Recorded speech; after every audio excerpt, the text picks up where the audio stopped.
mañana, ¿cómo están, solecitos? Hoy les traigo una entrevista con una senadora. Fíjense, les voy a contar que Giovanna Bañuelos de la Torre es una de las figuras centrales del Partido del Trabajo y del Movimiento de Transformación en Zacatecas. Arquitecta de formación con estudios en Derecho y Derecho Electoral. Su trayectoria combina experiencia en la administración pública estatal, coordinación de campañas electorales y liderazgo partidista. La combi completa. Desde el territorio y el trabajo organizativo ha sido pieza clave en el crecimiento del Partido del Trabajo en la entidad y en su consolidación como fuerza política nacional. Actualmente, le decía yo, es senadora de la República, vicecoordinadora del Grupo Parlamentario del Partido del Trabajo y presidenta de la Comisión de Trabajo y Previsión Social. Ha presidido comisiones estratégicas como Minería y Desarrollo Social y forma parte de la Unión Interparlamentaria en Ginebra. También forma parte de la dirigencia nacional del PT y es coordinadora estatal de afiliación en Zacatecas, desde donde impulsa la estructura partidista rumbo a una nueva etapa de la Cuarta Transformación. Bienvenida, Giovanna, ¿cómo estás?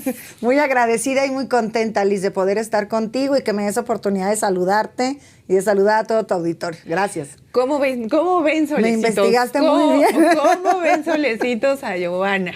La combi completa, o sea, tienes todo. Muchas gracias. O sea, eres legisladora, ya formaste parte de la administración pública estatal, hasta Ginebra, o sea, todo. Muchísimas gracias. Mira, tengo ya 24 años dedicándome al servicio público y la verdad es que sí he sido muy afortunada, Liz. He tenido oportunidad, bueno, académicamente soy arquitecta, soy abogada, tengo estudios de posgrado en ambas licenciaturas, pero profesionalmente me he desempeñado en el tema legislativo. He tenido la fortuna de ser en 2 ocasiones diputada local en el estado de Zacatecas y estoy ejerciendo por segunda ocasión como senadora de la República. Y bueno, tuve oportunidad al inicio de mi carrera profesional de participar en la administración pública estatal y en obras públicas y en otras dependencias, Protección Civil, que es una dependencia muy bonita, por cierto. Entonces, ahí hemos ido construyendo. Oye, arquitectura y derecho, ¿qué? O sea, ¿en qué momento? Fíjate que yo desde chiquilla soñé con ser arquitecta. Siempre me llamó y me sigue llamando mucho la atención todo el tema del arte, la cultura, la posibilidad de trascender. En ese momento yo visualizaba la trascendencia a través de monumentos, no de acciones, ¿no? Pero bueno, después la vida me fue enseñando que hay muchas maneras de dejar nuestra huella y ya en la práctica, siendo por primera vez diputada local, 30 años de edad tenía en aquel entonces, es que decidí pues complementar mi formación con Derecho. Estudié la licenciatura en Derecho y a partir de ahí pues hemos ido adquiriendo por necesidad otras herramientas como el Derecho Electoral. Formo parte de la dirección estatal y nacional del Partido del Trabajo. Entonces para nosotros pues cada proceso electoral es una nueva experiencia, es un nuevo desafío y me metí a estudiar la maestría en Derecho Electoral. Ahorita estoy estudiando el doctorado en Derecho Electoral y estoy como postulante para el doctorado en Derecho Constitucional de la UNAM. Entonces hemos ido ahí muy caminando preparada. Más ahí en la lógica de prepararnos para pues representar con dignidad a Zacatecas y al Partido del Trabajo. Más allá de todos los títulos que tienes de la administración pública, ser legisladora ya varias veces, ¿quién es Giovanna? Bueno, Giovanna es una mujer zacatecana, hija de maestros, hermana de maestros, sobrina de maestros, orgullosa de una cultura del esfuerzo, una soñadora total. Mi abuela materna, mi madre, mujeres feministas sin duda, que nos han inculcado a mis hermanas y a mí. Soy la sexta, somos 4 mujeres y 2 hombres en mi casa. Entonces nos educaron siempre, bueno, con un alto sentido de responsabilidad. En Zacatecas tienen disciplina. muchos hijos, al parecer. Sí, ahora ya no, es una tristeza, pero fíjate, por ejemplo, mi mamá es la menor de 18, Liz. Entonces, sí, mi abuelo fue muy ganón, porque no los tuvo todos con la misma abuela, sino que enviudó en 3 ocasiones. Y mi mamá es la última, 18 años, mi madre. Pero mi madre es hija de una mujer, de este abuelo mío que te platico, que la casaron a mi abuela cuando él tenía 44 años de edad y pues más de 10 hijos. y mi abuelita tenía 14 años de edad. Mi abuelita no tenía ni idea que estaba contrayendo nupcias. Entonces mi abuela fue una mujer revolucionaria, fue realmente, bueno, sacó adelante a sus propios hijos, o sea, a 18 más los que ya traía mi abuelo, viudo. O sea, ella tuvo 18 hijos más No, 10. ella tuvo 9 y mi abuelo ya había enviudado en 2 ocasiones y era padre de 9 más. Entonces a mi abuela le tocó, imagínate, pues sacar adelante, aparte en condiciones económicas extremadamente precarias, digo, con una familia de 18 tampoco hay de otra, pero fue una mujer extraordinaria, grandiosa, enviudó a los 35 años, no se volvió a casar y se dedicó en cuerpo y alma a formar a sus hijos, pero como que le quedó esa espinita de que las mujeres no teníamos por qué vivir las circunstancias que ella vivió. Entonces, feminista, mi madre también lo es porque vive, es una mujer de 86 años de edad y por fortuna todavía la tengo. Larga vida. Entonces, como que siempre nos educaron y siempre crecimos y siempre vimos en la casa ese tema, pues, de empoderarnos como mujeres, de buscar instrumentos, en este caso de trabajo, de escuela, que nos ayudaran a salir adelante. Y es una historia, pues, de mi familia demasiado bonita, que a mí me enorgullece mucho. Mi padre también es un hombre muy disciplinado, vive aún, maestro de toda la vida, su familia, maestros también de toda la vida. Entonces, una familia muy unida y yo me siento muy orgullosa de formar parte de esa familia, que me han educado ahí, con esos valores. ¿Qué diferencia ves tú trabajar en Zacatecas que trabajar de aquí en el centro del país? O sea, ¿cuáles han sido tus retos más importantes de venir de un estado, digamos, con una problemática peculiar? Bueno, yo creo que hay unas diferencias abismales. En principio, pues nuestra cultura, nuestra formación es distinta. Aquí en Ciudad de México la vida es muchísimo más acelerada de lo que es en Zacatecas. No te rinde el tiempo para nada. Aquí en la ciudad realmente puedes hacer agenda o programar 2 o 3 actividades en el día y se acabó. En Zacatecas puedes sacar una lista enorme de pendientes y afortunadamente a la fecha poderlos resolver en una sola jornada. El carácter de la zacatecana, del zacatecano, pues es muchísimo más abierto a mi punto de vista que de las personas en la ciudad, que es tan cosmopolita. Pero para mí ha sido una experiencia extraordinaria. Yo soy feliz en Ciudad de México los días que estoy aquí a la semana, porque la verdad es que pues son contrastes, son realidades diferentes, ¿no?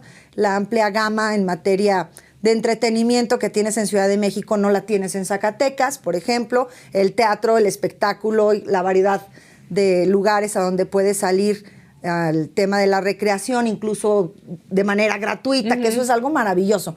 En Zacatecas no tenemos muchos espacios, aunque es un destino cultural por excelencia. Zacatecas capital es la ciudad que más museos tiene en el país, solo después de la Ciudad de México y particularmente de la delegación Cuauhtémoc. Entonces, pues hay mucho ese tema del arte y la cultura en mi estado, pero sí son estilos de vida en general totalmente contrastantes. La paz y la entrecomillo, porque ahorita en Zacatecas no estamos necesariamente viviendo un proceso pacífico, pero normalmente nuestra vida es tranquila, es pacífica, es relajada en relación al acelere de la vida aquí en Ciudad de México. Tú eres muy activa en temas electorales, en estructuras electorales. Participaste en 2005 con el expresidente Andrés Manuel López Obrador en Michoacán, sí, Guerrero, sí, y Zacatecas. En el 2005, del 2005 al 2006 fue en Michoacán, ahí viví todo el proceso electoral, y en el 2012 me enviaron al estado de Guerrero. Ya en el 18 en mi tierra ayudé.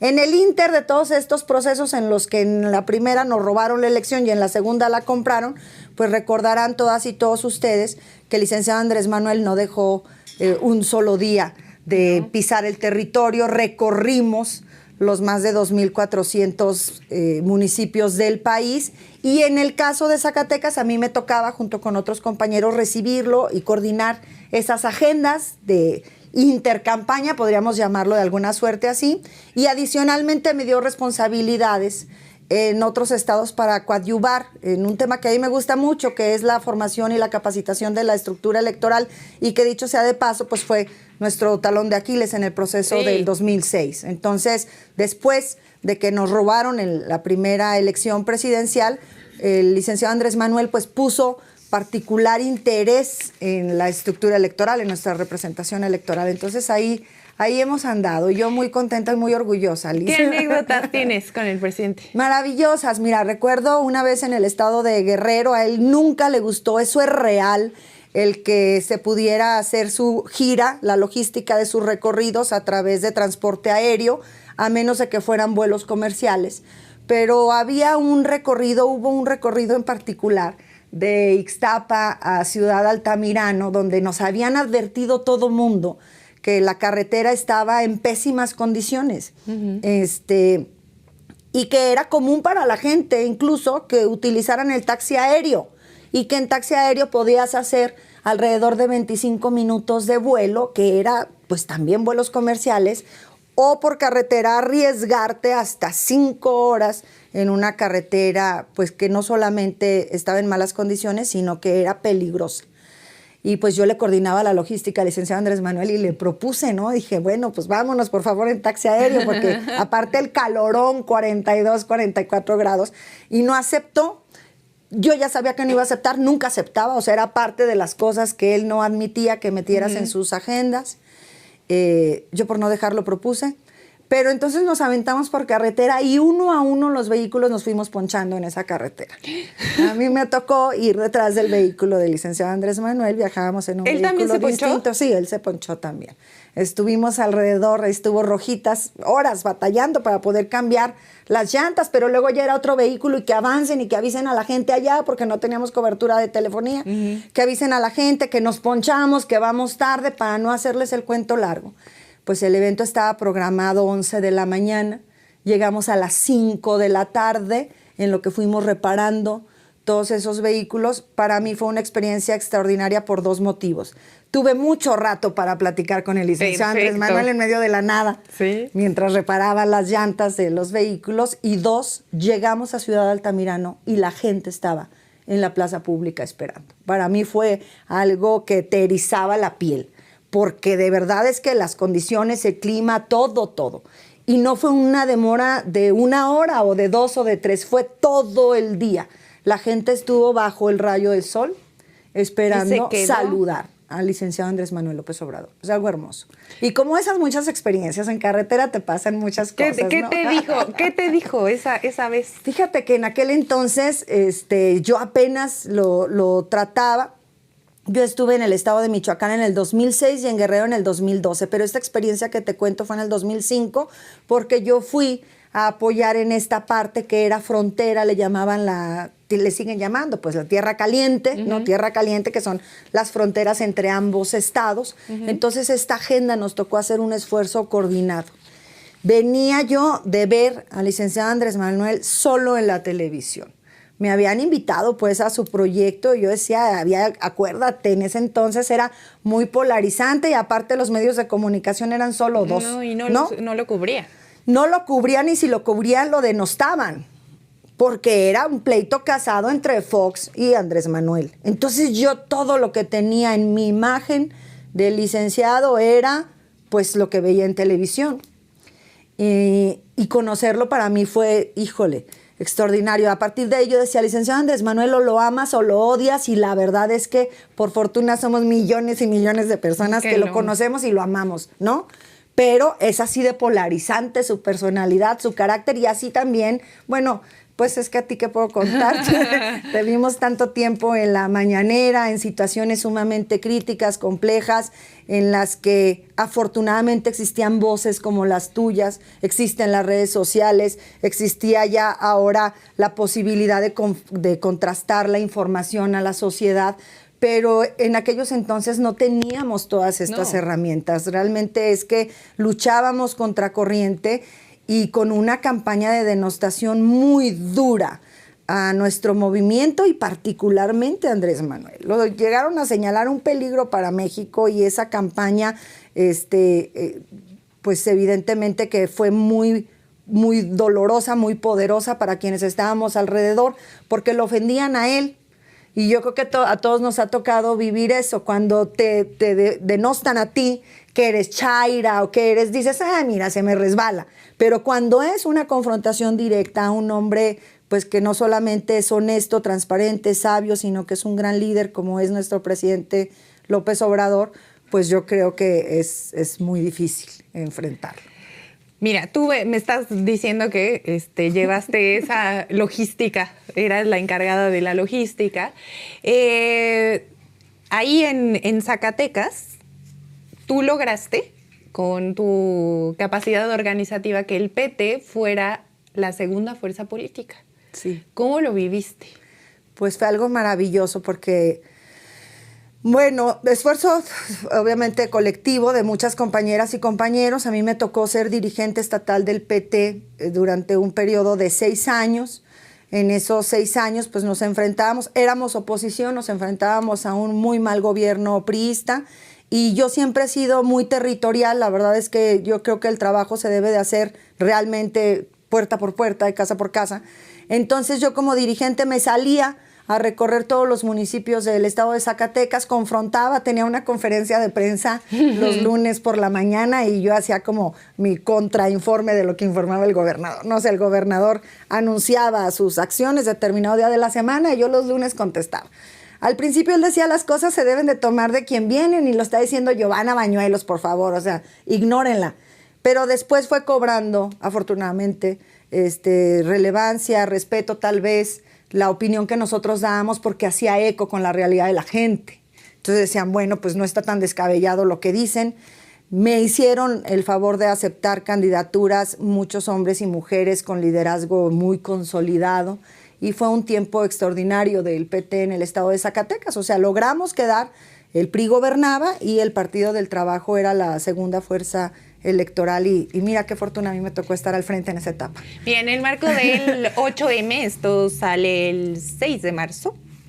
Entonces quiero preguntarte, tú me acabas de decir que vienes de mujeres aguerridas, ¿no? Y revolucionarias para su tiempo. Tú formaste una comisión para investigar feminicidios en adolescentes. Sí. ¿De dónde viene ese ímpetu por defender a las infancias?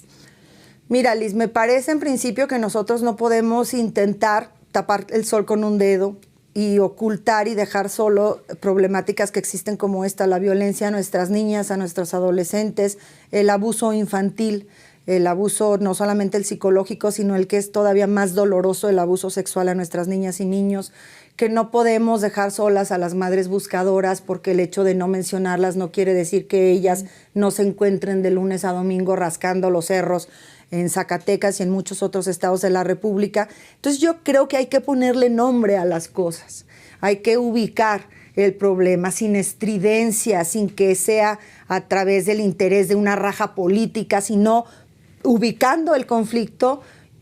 Podemos encontrar eventuales soluciones. No todas aparte deben de venir del gobierno, ni todas deben de venir del legislativo. A veces tenemos más respuestas en la ciudadanía organizada que las que nosotros podemos conceder. Pero si no hablas estos problemas porque son incómodos, porque sonrojan, porque comprometen a los gobiernos, en la vida los vas a resolver. Entonces nosotros hemos estado creando distintas comisiones para atender estos conflictos en la lógica de escuchar pues distintas opiniones, privilegiar las voces de personas que tienen experiencia en ese sentido, ya sea experiencia académica o la experiencia de vida, que siempre es mucho más devastadora, pero que puedan entonces abrirte un panorama de cómo podemos nosotros de manera integral resolver esos conflictos que le duelen a México y que le duelen a Zacatecas. Sí, porque digamos que uno de los pendientes que ha tenido históricamente nuestro país es con las infancias, ¿no? Y con la violencia que se ejerce, porque yo pienso siempre que a los niños los tratamos como si fueran débiles, ¿no? Y no como si fueran personas. Entonces, todo el tiempo estamos tratando de aleccionarlos en vez de enseñarles cómo es la vida, ¿no? Claro. Y ahora, digamos, hay mucho más información y los niños pueden defenderse de varias formas, pero son inocentes, son seres inocentes. Entonces, que haya alguien, ¿no? O voces dentro del gobierno que ayuden a que eso se tome visibilidad, sobre todo a las niñas, que son, digamos, las más, digamos, no sé, vulnerables a ese tipo de delitos. Y también lo que no se habla, ¿no? Las víctimas colaterales de los feminicidios. Sí, sí, fíjate, nosotros hemos logrado, afortunadamente, y gracias a la sensibilidad de, en este caso, mis compañeras y compañeros senadores, convertir en ley, por ejemplo, la prohibición del matrimonio infantil forzoso, que bajo el argumento de los usos y costumbres, hasta hace apenas unos 4 o 5 años, Liz, en Guerrero, en Chiapas, en Michoacán y en otros estados de nuestra república se practicaba con absoluta libertad. Los padres pactaban a niñas en matrimonio a cambio de un marrano, una vaca, 2 botellas de tequila, y ahí te va mi criaturita de 8 años, de 10, de 14. O sea, la verdad es que creo que afortunadamente en ese tipo de situaciones siempre podemos encontrar pues entendimiento, humanidad y sentido común para impedirlas. Pues no podías creer que a estas alturas todavía existía en nuestro país, y existía, claro, ¿verdad? Hemos logrado nosotros visibilizar que en México tenemos un conflicto real. Somos el segundo país a nivel mundial con pornografía, abuso infantil, abuso sexual infantil.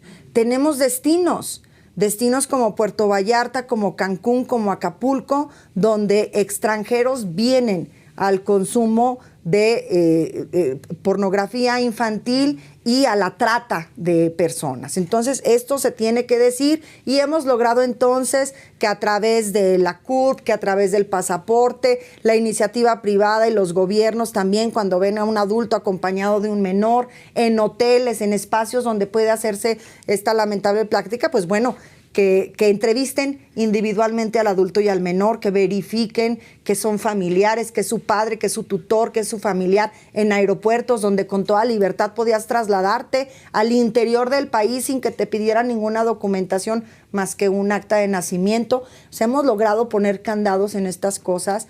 Y hace un par de meses yo hablaba en el Senado de la República que hemos tenido siempre identificado que en nuestro país lamentablemente les es arrebatada la vida a las mujeres. Está bajando la estadística, gracias a Dios y a nuestro gobierno, pero estaba en el pasado 11 mujeres al día eran víctimas de feminicidio. Ahorita llevamos 8 mujeres al día y ojalá que lleguemos muy pronto a ninguna mujer. Pero hablamos de eso, Liz. ¿De qué no hablamos? De que esas madres, esas mujeres en muchos casos son madres de 1, 2 o 3 criaturas. Y ¿sabes qué? En muchas ocasiones el victimario es la pareja. Y la ley no prevé en esos casos que la tutela no se vaya al padre. Entonces son cosas graves, delicadas. ¿Con quién se quedan estas criaturas? ¿Quién se hace cargo? En principio de su atención psicológica, de su abrazo, de su cuidado, del acompañamiento, pero también de su manutención, de su educación, de todo lo que significa que un ser humano esté desarrollándose, creciendo en esa circunstancia tan dolorosa. Necesita asumir responsabilidad de Estado, el gobierno federal, estatal, municipal. Necesitamos hacer políticas para todas esas personas, niñas, niños, víctimas de feminicidio, y ver en manos de quién queda la tutela, que no necesariamente lo mejor es en manos del Estado. Ahora, en muchos casos no es. ¿Cómo está la legislación? Está, o sea, en caso de feminicidio. Si no se comprueba que quien es el agresor es el padre, aunque haya sido víctima de violencia de manera recurrente la mujer, si no logra haber sentencia de que es el padre el agresor, él es el principal responsable o pues el que tiene el principal derecho, la tutela, la patria potestad. Nosotros estamos buscando que sea el Estado y que el Estado resuelva después de un diagnóstico y de un estudio previo si pueden ser los abuelos, maternos, paternos, quién debe de hacerse cargo, y aparte cómo el Estado contribuye para que estos terceros puedan asumir esta responsabilidad que les llega de la noche a la mañana de la mano del dolor de haber perdido a una mujer amada en su familia.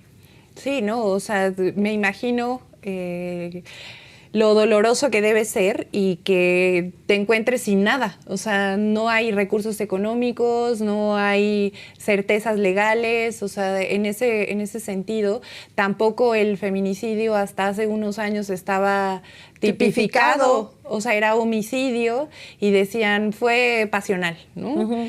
Como si las mujeres solamente fuéramos como un objeto del deseo y entonces por eso es la causa de que nos asesinen, ¿no? Claro. Y en este momento, o sea, es muy importante que se visibilice que hay muchas fallas en el sistema que no protegen a las infancias que son víctimas colaterales, son los huérfanos del feminicidio, y también en otras cuestiones que también involucran a las mujeres, como las madres buscadoras, etcétera. Entonces, pues muy importante.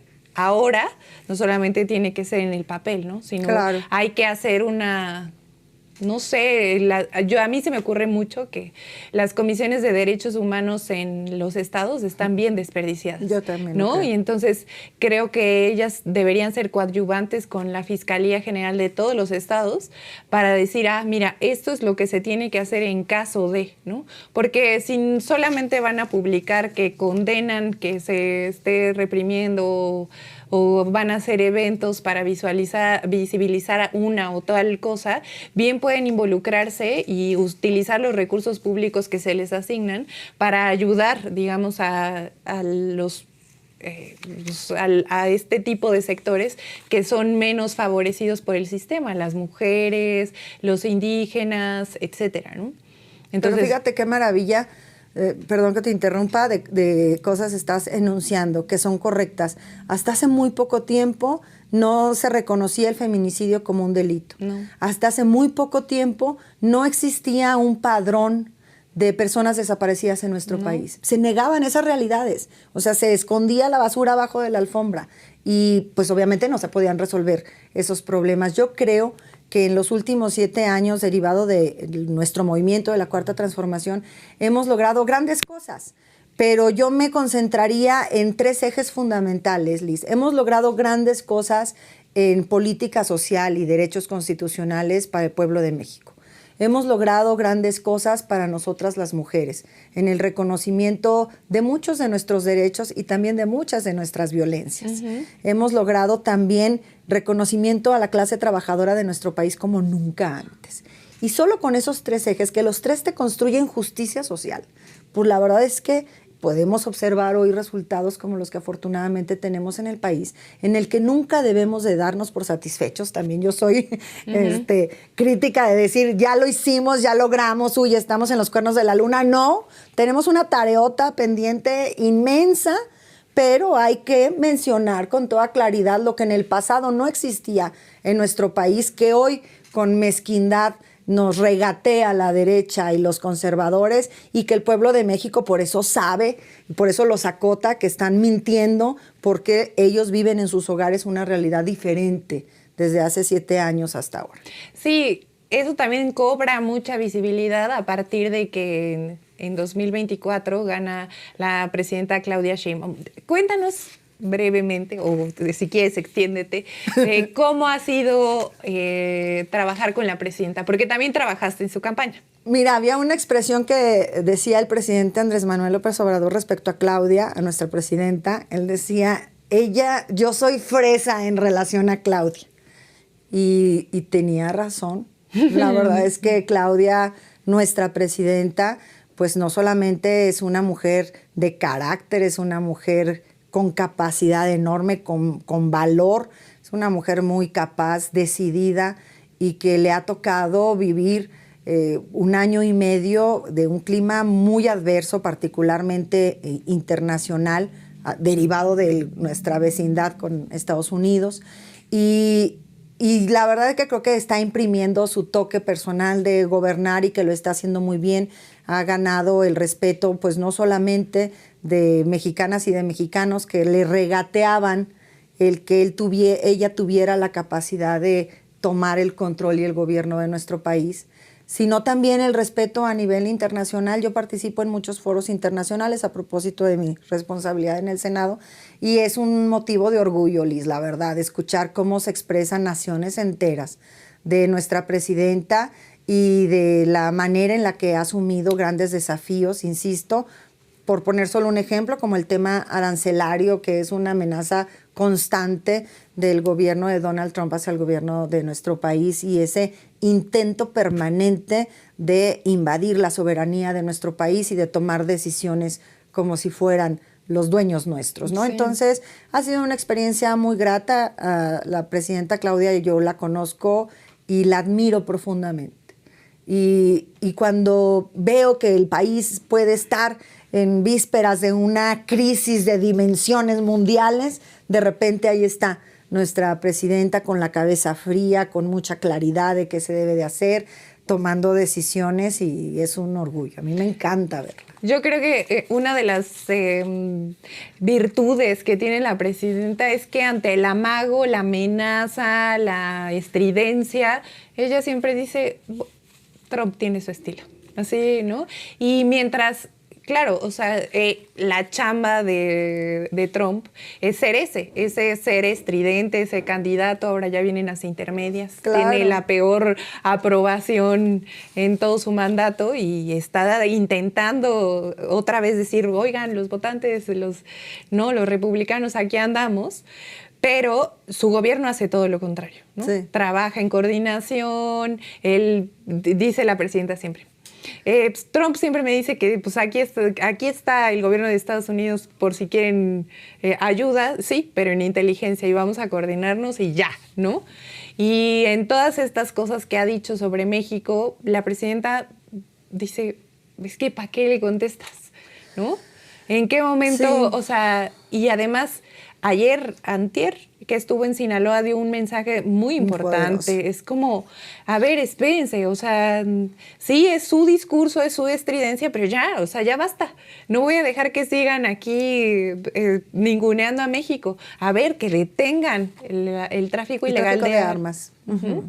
O sea, apenas salió no sé si tengas conocimiento, un artículo en el New York Times en donde dicen que las calibres 50, que son como del tamaño, o sea, las balas son como del tamaño de mi mano, son las que vienen de Estados Unidos, ¿no? Y están ahí perfectamente, pues, identificadas. Y el gobierno de Estados Unidos no hace absolutamente nada. Este tipo de cosas que ha impactado también en la seguridad nacional de México y también en Estados Unidos, ¿no? Sí, mira, en el Senado tenemos la responsabilidad de ratificar todos los tratados internacionales, eso incluye los comerciales, es decir, nosotros tenemos meses trabajando a propósito de la revisión del TEMEC, este tratado comercial de México, Estados Unidos y Canadá. Y en honor a la verdad, Liz, es que dices, una cosa es las mesas técnicas de trabajo en donde tienes ya intercambios específicos, a ver, en el sector automotriz, ¿qué vamos a hacer? ¿Qué vamos a hacer con nuestros productos como el aguacate que es tan demandado en Estados Unidos, como el tomate, las berries? ¿Qué vamos a hacer así? Catálogos distintos, hasta en el capítulo laboral, ¿qué vamos a hacer? Es muy distinto el tono de las mesas de trabajo al tono estridente de la prensa, ¿no? Y al tono y al estilo muy peculiar que todos conocemos de Donald Trump. No es que subestimemos sus dichos. Lo real es que hay dos situaciones distintas o dos realidades diferentes. Uno es lo que él declara y otro es lo que él hace. La presidenta creo que ha actuado con profunda inteligencia respecto a esta relación tan importante bilateral, porque es una relación que nos une culturalmente, comercialmente, socialmente y en términos de seguridad. Nosotros sí podemos decir con toda seguridad lo que ha logrado la doctora Claudia y el gobierno de México en el combate al tráfico al fentanilo. Y ellos solamente han logrado a través de 12 operativos, fíjate qué vergonzoso, acreditar lo que les corresponde, porque el trato es, nosotros hacemos todo el esfuerzo de Estado para que no fluya fentanilo, que dicho sea de paso no se produce en nuestro país, eso está comprobadísimo. A cambio ustedes dejen de suministrar armamento a las células delincuenciales en nuestro país. Solo en esa relación, Liz, nos queda mucho a deber el gobierno estadounidense en base a los compromisos bilaterales que se han hecho con México. Entonces, yo creo que también pues necesitas, obviamente, pues la cabeza fría, necesitas el control de información que tiene nuestra presidenta, de decisiones y de su gabinete, como para hacerle frente a un gobierno que está inmerso en un proceso electoral y que le está llamando a sus electores a su base, para la elección intermedia, que dicho sea de paso, se ve cada vez más compleja para su partido, ¿no? Claro. Quiero hacerte una pregunta difícil. Estamos en una discusión desde hace ya varios meses sobre la reforma electoral. La enviará en breve la presidenta de la República y el PT ayer dice que no va con la reforma. Y entonces quiero preguntarte y que tú me lo aclares, ¿por qué el PT decide que no? Mira, el comunicado que manda el Partido del Trabajo es: no vamos con ninguna reforma regresiva al Estado democrático de nuestro país, que es distinto a no ir. Yo creo que es muy importante en principio que conozcamos el documento y el contenido del documento. Durante más de 8 meses se ha hablado de este tema porque se creó una comisión presidencial especial para que se hablara y se discutiera este tema, no solo a nivel central, sino que hiciera un recorrido por todo el país y recogiera el sentir de la gente. Pero nosotros fuimos convocados, como partido político me refiero, a una mesa hace alrededor de 3 semanas por Rosa Isela, que es una mujer que nosotros admiramos y queremos mucho y la respetamos, para poder conocer las ideas, no el detalle, porque el detalle no está hecho aún, no lo conoce nadie, Liz, porque no, ni siquiera lo ha recibido a estas alturas ninguna de las 2 cámaras del Congreso de la Unión. Entonces, ¿qué sí tenemos? La concepción de lo que desea la presidenta que pueda tener modificaciones a esta reforma electoral. Coincidimos en prácticamente todas, ¿eh? Yo te puedo decir, coincidimos en la reducción del financiamiento, incluso el Partido del Trabajo es más radical. Nosotros decimos que no se reduzca el 25%, que se reduzca al 50%. Pero y que tengamos un financiamiento parejo. Fíjate que esta semana en particular yo creo que son las ansias que tiene la derecha de dividir a nuestro movimiento. Se han hecho publicaciones que son dolosas y son mal informadas respecto a una de las banderas y las causas principales de nuestro partido, que es la educación inicial. En un periódico de circulación nacional señalan al Partido del Trabajo de que a cambio de un presupuesto para los CENDIS, que es una institución, dicha sea de paso, pública, multipremiada a nivel internacional, tiene más de 45 reconocimientos, son extraordinarios. Tuvimos a Mario Delgado hace menos de un mes recorriéndolos porque es también una fuente de conocimiento para el gobierno, porque necesitamos atender ahora por mandato constitucional la educación desde esa etapa temprana y no hay quien tenga más experiencia en ese caso que las instituciones que no son del PT pero son impulsadas por el PT, como son los CENDIS. Pero me regreso hace una semana a 8 columnas, un diario de la derecha nacional con mucha perversidad dice que hay ya un acuerdo pactado con un intercambio económico de más de 800 millones de pesos de presupuesto para los CENDIS para que nosotros aprobemos la reforma. El boletín es una respuesta a eso. ¿Qué dice ese boletín? Nuestros CENDIS no son una moneda de cambio. Es dinero público para instituciones públicas. No es un recurso, y te agradezco tanto que me des oportunidad de hablar de esto, porque no es un recurso que administre el PT, es un recurso que administra el gobierno federal en coordinación con el gobierno estatal y sus respectivas secretarías de educación. No es una lana que le den al PT y no es una lana para que el Partido del Trabajo promueva campañas políticas. ¿Por qué nos señalan a nosotros? Porque nosotros somos creadores de esos centros de desarrollo infantil, que no es lo mismo que las guarderías, porque nosotros sostenemos que a los niños no se les guarda, se les desarrolla y se les dan aptitudes de manera integral. Es todo un concepto. Luego te voy a invitar nuevamente a que nos cuentes sobre los CENDIS, porque a mí me parece un ejercicio educativo sin precedentes en nuestro país y que es un logro de la izquierda en nuestro país que a los niños de madres trabajadoras o de padres trabajadores tengan ese tipo de espacios en donde se desarrollen cognitivamente, porque o sea, es como, a mí me parece extraordinario, luego te voy a invitar a que me platiques más sobre eso, porque casi la gente no sabe qué son los ENDIs y cómo ayudan al neurodesarrollo de los niños. A partir de los 40 días de edad, y ahorita estamos explorando desde la etapa de la concepción. Es todo un tema, y te agradezco que me des oportunidad de que después podamos venir a platicar de este asunto. En cuanto al tema de la reforma electoral, Liz, a ver, nosotros, ¿qué estamos diciendo con absoluta responsabilidad? En principio queremos conocer el documento. Queremos conocer cómo han visualizado, cómo tienen planteado resolver problemas que son reales, que vivimos los partidos políticos, como el tema de la administración de los recursos, su fiscalización, el acceso a los tiempos de radio, de televisión, el que pueda estar integrado con determinada cantidad de consejeras y consejeros el Instituto Nacional Electoral, si desaparecen o no desaparecen las OPLES, o como son comúnmente conocidas, pero que son los institutos electorales en cada uno de los estados, si debe de este mecanismo de elección que es tan innovador planteando, de la elección de los plurinominales, si incluso transita, y te voy a decir por qué.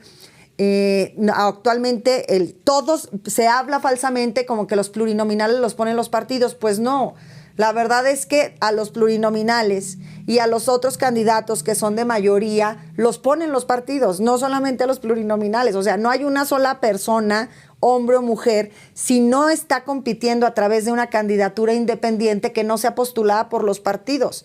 O sea, se llama representación proporcional o mayoría relativa, a un principio que a final de cuentas divide la integración de la Cámara, pero actualmente en Cámara de Diputados, por ejemplo, a 300 legisladores y legisladoras los elegimos por determinado territorio en nuestro país, con determinado financiamiento y con determinadas reglas del juego.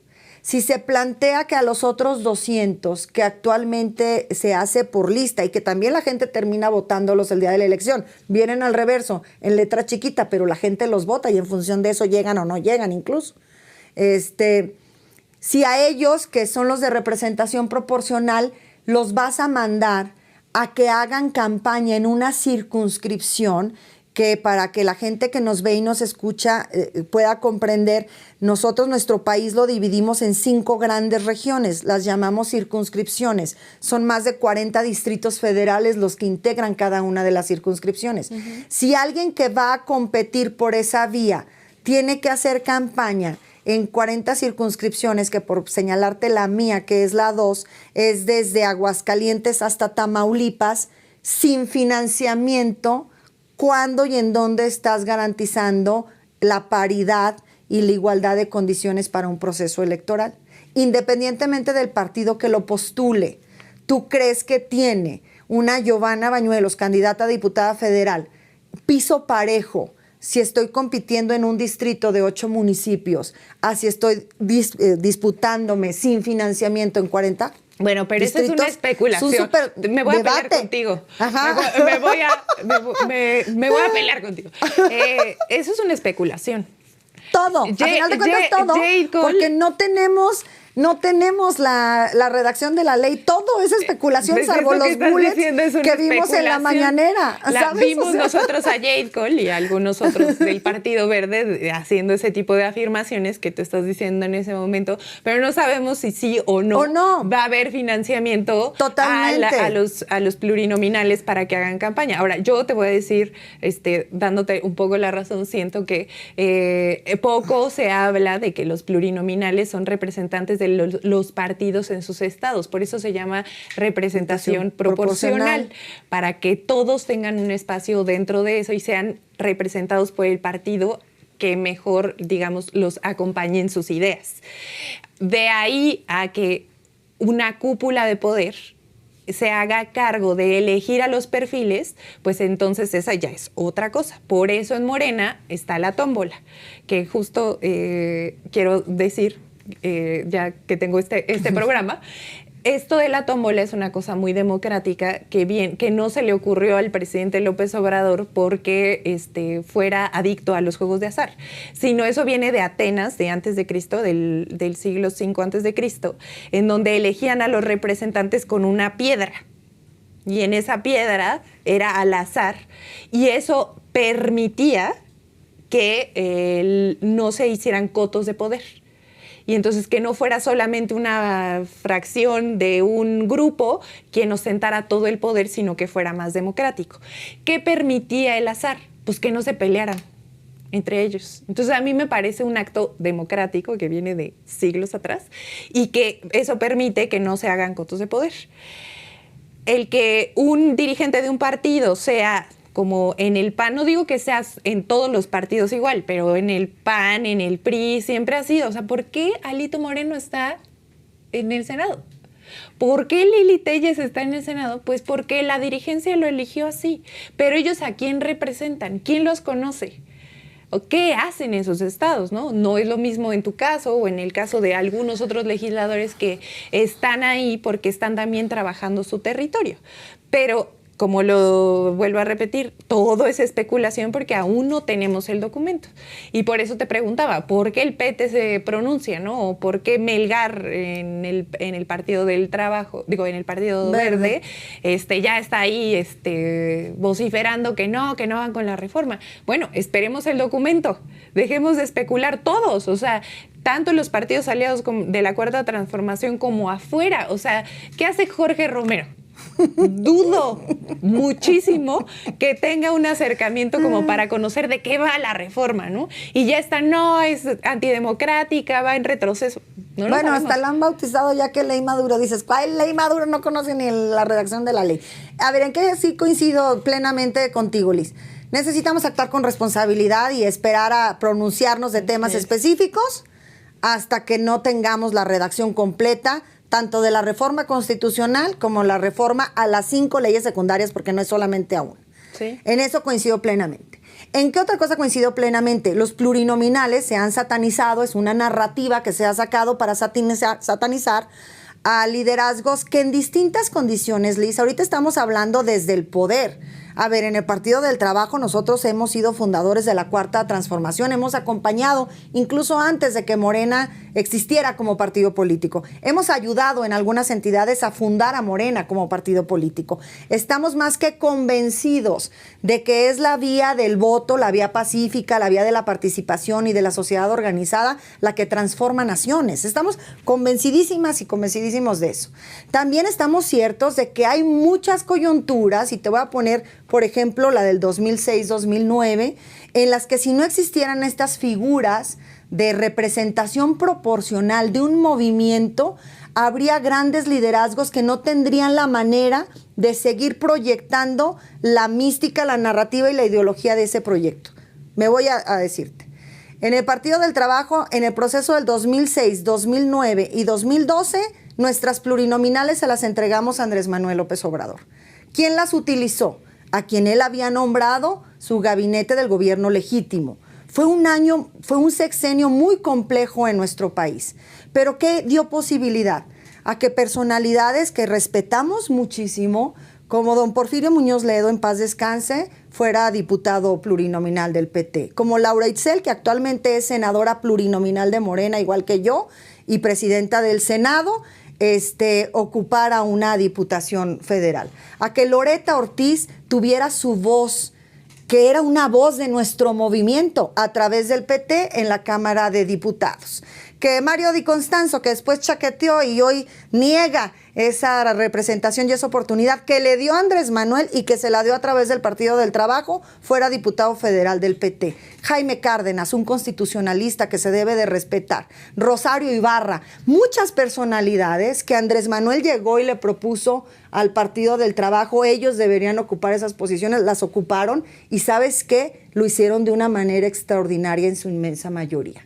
Y representaban pero al comparar PT, al expresidente Andrés Manuel López Obrador, que era un demócrata, con los otros partidos, o sea, es desproporcionado. No, yo no estoy comparando a él con los partidos. Estoy diciendo la figura satanizada de la representación proporcional. Es que no podemos hacer una narrativa de plastilina, pues. Mientras nosotros somos oposición, entonces estamos defendiendo esas posiciones que le dan representación y voz a las minorías, y cuando somos gobierno, entonces ya no las necesitamos. O sea, creo que necesita haber congruencia. Yo creo que en el razonamiento, en los debates. La representación proporcional, pero sí tenemos que darle una vuelta como Maravilloso, democracia. maravilloso. Como democracia a cómo se están eligiendo esos perfiles, porque muchas veces no solamente, como te decía, son los cotos de poder, sino también son buscar el fuero constitucional para evadir la ley. Sí. Y eso no solamente pasa en otros partidos, también puede llegar a pasar en Morena, y entonces eso no puede ocurrir. Claro,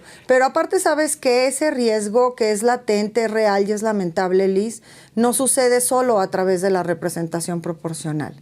Necesitamos traer a la mesa debates de cómo impedimos el financiamiento privado en los procesos electorales, porque también tenemos a muchos representantes de muchos grupos parlamentarios, de mayoría que vienen con compromisos, algunos de recursos lícitos y otros de recursos ilícitos, que en medio de la contienda electoral reciben financiamiento que no ha estado claro, no está regulado, no es fiscalizado. O sea, hablar de una reforma electoral a mí me apasiona. A ver, yo estudio esa materia, la practico de lunes a domingo. A mí me encanta este debate, pero hay que dar el debate.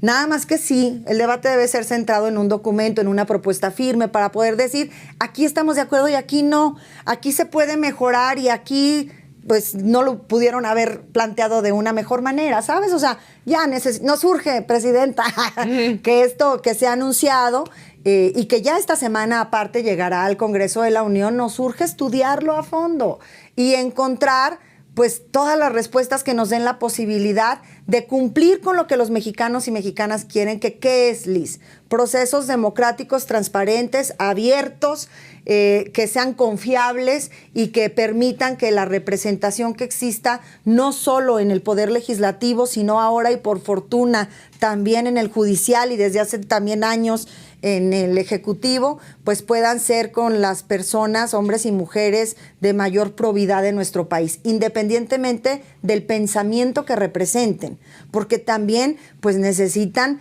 existir, seguir existiendo esa pluralidad de pensamiento que hace tan rica a nuestra nación, ¿verdad? Y que está representada en este momento pues a través de diversos partidos políticos. Hay que dar el debate, Giovanna. Tengo dos preguntas más para ti. La primera es, viene el proceso de cara al 2027. Ya muchos andan levantando la mano, que sí, que sí, no.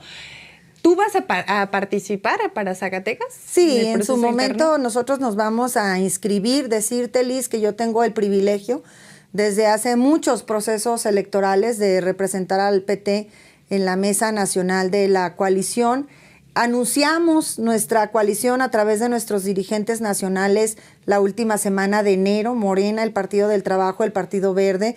Nosotros tenemos desde hace mucho tiempo reglas muy claras del juego, que es la encuesta, lo que la gente decida. Ese es el mecanismo que por estatuto tiene Morena y por convicción adoptamos en el PT. Entonces, pues cuando llegue el momento, llegaremos a esa mesa en la posibilidad de que nos escuchen, nos volteen a ver, valoren nuestra trayectoria, nuestra capacidad y decidan si somos la mejor alternativa para el estado de Zacatecas en el caso de tu servidor. Pues díselos. Mira, aquí está tu cámara, dile a los zacatecanos qué tienen que saber de ti. Bueno, los zacatecanos y las zacatecanas me conocen. Yo soy una mujer que me dedico a la política desde hace más de 2 décadas, que conozco mi estado hasta el último rincón, dedico 3 días a la semana a legislar a nombre de Zacatecas en el Senado de la República y los otros 4 días a recorrer el territorio. Entonces, no es una novedad que mi vocación ha estado dedicada, mi tiempo, mi capacidad desde hace mucho tiempo en encontrar, desde hace años, en encontrar las soluciones a los problemas que tenemos en Zacatecas, a lo que nos duele, a lo que nos preocupa, a lo que nos angustia, y yo seguiré desde la trinchera que me toque, yo seguiré haciendo esto que me apasiona, que es trabajar por el bien de nuestra tierra. Muchas gracias por venir, Giovanna. Esta es tu casa, cuando quieras volver. Gracias, querida Liz. Por supuesto que ha sido un espacio extraordinario y me encantaría que volvamos a hablar para hablar con mayor detalle, volvamos a reunirnos para hablar con mayor detalle de la reforma electoral, por supuesto, y también de nuestros centros de desarrollo infantil. Te agradezco muchísimo este espacio. Muchas gracias por tu tiempo. Y a ustedes, solecitos, no se olviden suscribirse, comentar este video, qué les pareció. Nos vemos después con otra entrevista. Adiós.